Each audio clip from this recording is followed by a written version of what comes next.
काँग्रेसचे माजी प्रदेश संघटन सरचिटणीस आणि नाना पटोले यांचे विश्वासू देवानंद पवार भाजपमध्ये। यवतमाळमध्ये काँग्रेसला मोठा धक्का।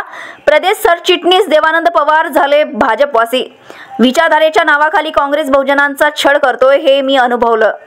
ज्या पक्षात सामाजिक न्याय मिळत नसेल तिथे राहून काय उपयोग। देवानंद पवार यांची प्रतिक्रिया। मागासवर्गीय आणि बहुजनांना संधी मिळत नाही, त्या पक्षात राहून आता काही उपयोग नाही आणि म्हणून मी काँग्रेस पक्षाचा त्याग केला आणि आज भारतीय जनता पक्षामध्ये मी माननीय नरेंद्रजी मोदी देशाचे पंतप्रधान आणि माननीय आपले मुख्यमंत्री देवेंद्रजी फडणवीस यांच्या नेतृत्वावर प्रवेश केला। काय नाही, नाराजी काही नाही।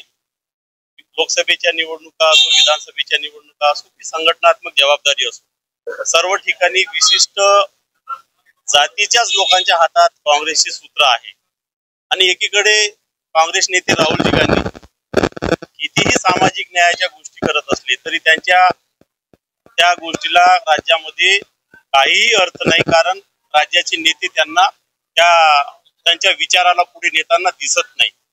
म्हणून राहुलजीच्या बोलण्याला जर या ठिकाणी किंमत नसेल आणि 18 पगड जातीतून आलेल्या लोकांना जर या ठिकाणी संधी मिळत नसेल तर अशा पक्षात राहून काय उपयोग। आणि म्हणून मी राजीनामा दिला आणि ज्या पक्षात सामाजिक न्यायाची दारं खुली आहे अशा भारतीय जनता पक्षात मी आज प्रवेश केला। काय शब्द देण्यात आले, तुम्हाला काय आश्वासन?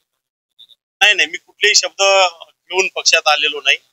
मी विचारधारेला प्रभावित होऊन आणि ज्या पक्षामध्ये सामाजिक समीकरणाचा एक त्या ठिकाणी कार्य चालतो सामाजिक समीकरणानुसार त्या पक्षात मी जाण्याचा